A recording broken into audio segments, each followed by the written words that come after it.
أعوذ بالله من الشيطان الرجيم بسم الله الرحمن الرحيم السلام عليكم ورحمة الله وبركاته. زي ما القاري دوست محمد يوتيوب چینلنا بیا تاسو ته مخاطب یما او نن د حضرت ابراهیم علیه السلام درېمه حصہ شروع کیږي. واقعا دې پورې مونږه پریښې وه چې یو امتحان په ابراهیم علیه السلام باندې د اور شوی و چې نمرود ظالم اور ته وغورځولو. کله چې نمرود اور ته وغورځولو نو ابراهیم علیه السلام په ګلونو باغ کې ناستی دی او نمرود بره نه تماشه کوله. نو خو بیا هم ابراهیم علیه السلام د دې خپل قوم نه مایوسه شو، هجرت کوي او د حضرت ابراهیم علیه السلام سره یو د خپل تره لور یعنی حضرت سحرا بیبي چې دی بیبیم ده او د تره لور هم ده او ډیره نیکه بیبي وه. ابراهیم علیه السلام مزل کوي چې ډیر مزل وشو. دغه ځای کې یو ظالم باچا جابر باچا هغه ولاړ دی او دغه کسان هم بهر ولاړ دي.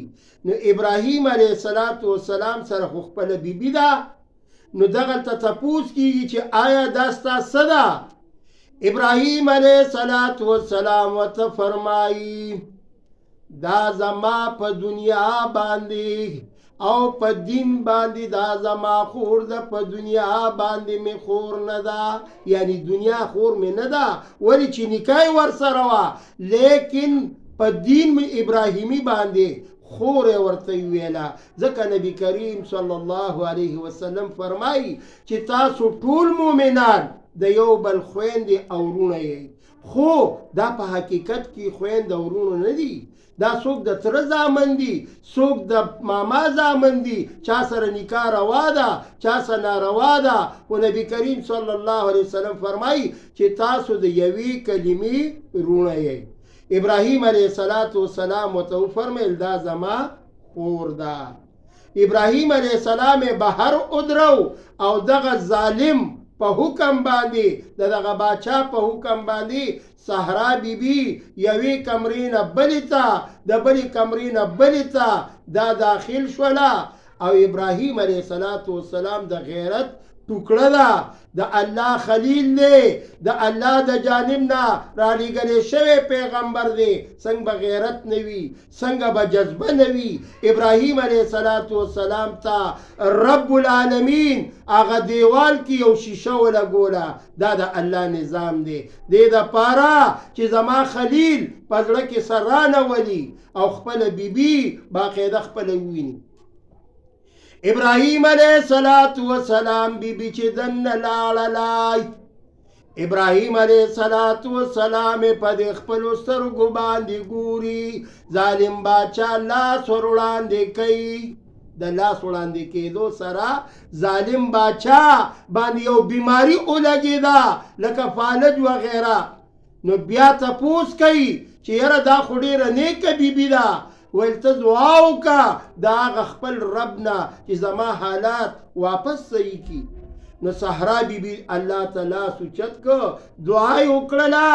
یو کرتې بیا اراده بدله شوه، په درېیم کرتې چې بیا هم اراده بدله شوه. نو رب العالمین ورته ابراهیم علیه السلام مخامخ ګوري او د صحرا بیبي تماشه کوي. نو رب العالمین ته ابراهیم علیه السلام ورته ګوري او आवाज کوي.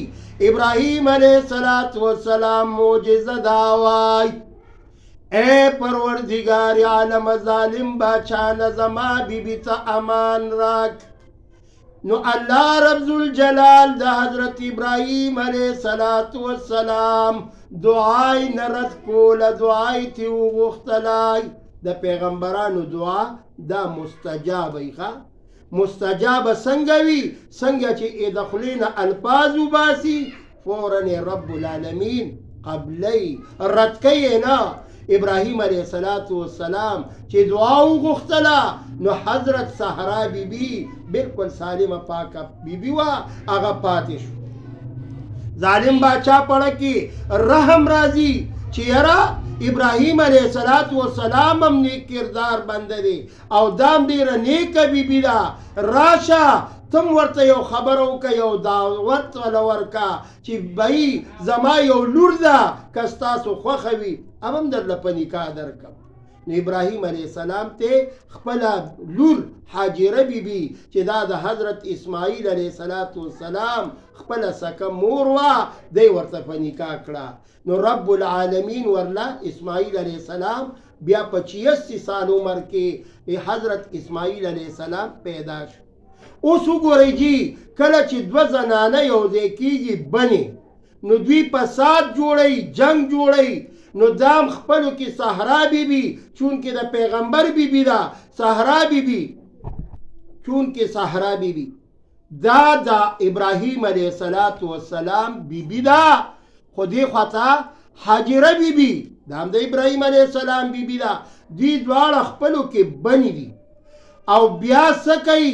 جنگ جګړه فساد جوړ شو. الله رب ذوالجلال حضرت ابراهیم علیه السلام ته وحی کوي، اے زما خلیله ستا دا یوه بیبي چې حاجره ده او ستا دا وړوکی بچی چې حضرت اسماعیل علیه السلام دی، یعنی د غیږې بچی، لاړ شه او دشت و بیابان کې پرېږده. نو دوی را روان شو د شام نه په مکه مکرمې ته. دغه ځای کې حاجیانو صاحبانو کتلي دي چې دغه ځای کې عرفات د صفا مروه ډیری ده، یو طرف ته صفا ده بل طرف ته مروه ده، فاصله ده. نو په صفا مروه کې حاجري بیبي د اوبو د پاره منډې شروع کړې.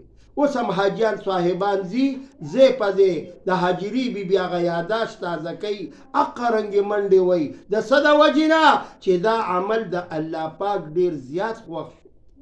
د حاجري بیبي سنت دا دی زنانه ابه منډه نه وایي، لږ به په ګړندۍ ځي، لږه به تیزه ځي، خو باقاعده نارینه دغه ځای کې رمې چې ورته ویلی شي ولیم وی او باقاعده منډې وخي څه ځای پورې. نو دغه د حاجري بیبي سنت دی. نو اسماعیل علیه السلام ورکوټې معصوم بچی په دشت و بیابان کې چې پرېږدي، خپل خاوند ته مخ راړی چې ای زما شوهره دا تا مونږ کوم ځای کې پرېښودو، دا څه وجه ده؟ ابراهیم علیه السلام ورته فرمایي چې دا د الله د جانب نه حکم دی، زه د الله حکم په ځای راوړم. بیبي حاجره ورته فرمایي چې د الله حکم دی، مونږ ته په سر سترګو منظور دی، زما او زما د دې بچي فالون کې الله دی، مونږ له به الله رزق راکوي. خو بیا وړوکی بچی دی، تور سرې ده. ابراهیم علیه السلام چې کله روانګي کوي نو شا شاته وکته، په شا شا کتو کې ابراهیم علیه السلام لاسونه کچکول کړه او د خپل بچی د پاره او د خپل بیبي د پاره په مکه کې دعا غوښتې ده. نو هغه دعا د ابراهیم علیه السلام قبوله ده. په مکه کې هر شی ملاویږي، مدینه منوره کې هر څیز ملاویږي. هلته نبی کریم صلی الله علیه وسلم چې کله هجرت وکړو نو هغلته دعا وغوښتله چې یا الله مدینه منوره مخکې یثرب ښار اوس مدینه منوره ده، یا الله زما امتیان به راځي دلته، پراخه رزق ورله ورکه. نو د حضور علیه السلام دعا هم قبوله شوې ده. د ابراهیم علیه السلام دعا په مکه کې مکرمه کې دا دعا کړې ده، الله قبوله کړې ده. نو حاجري بیبي په اووم چکر باندې وکته اسماعیل علیه السلام وړې وړې خپې وخي. حاجره بیبي وارخطا دی، اسې نه چې زما بچې چرته ګیدړانو شرمخانو ځنګلو دي، زما بچې چرته ګیدړانو نه یې خوړلی. حاجره بیبي چې کم وخت راغله اسماعیل علیه السلام خپو ته ډېرې زیاتې اوبه راخوټ کېدلې چې نرای رب العالمین ورته اوبه را پیدا کړې. اسماعیل علیه السلام معصوم بچی لتې وی او حاجره بیبي آواز کوي زمزم आवाज को ए उबो तासु उधरी गई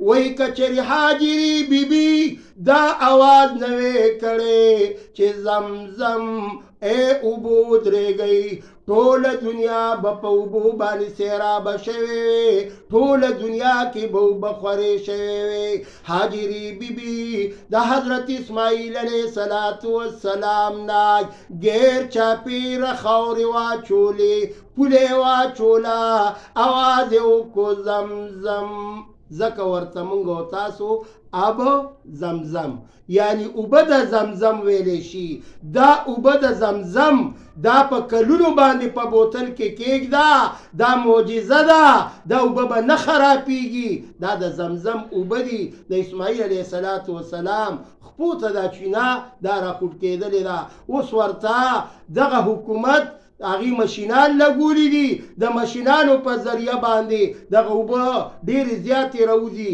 او ډیګۍ ډکېږي خلک یې حاجیان یې راوړي عمرو والا یې راوړي هلته یې مسافرو ته میلاویږي ډېرې خوږې اوبه دي شفا ده پکې رب العالمین دی دا واقعه چې ما کومه بیان کړه اول ماته او بیا تاسو ته د اورېدلو توفیق درکړي او رب العالمین د ابراهیم علیه السلام باندې نور امتحانونه هم شوي دي دی پسې به انشاءالله څلورمه حصه هغه را روانه وي په اردو زبان کې او په پښتو زبان کې په دواړو زبانونو کې به تاسو ته درځي برای مهرباني بچو ته هم وښایئ چې دا د ابراهیم علیه السلام واقعه ده چې هغې هم ته عبرت والي دا ټول عبرت دی دا قصص الانبیا قصص القرآن دا تاسو وګورئ ښایسته ښایسته قصې مونږ ته راغلي دي دپاره د عبرت واخر الدعوانا ان الحمد لله رب العالمین والسلام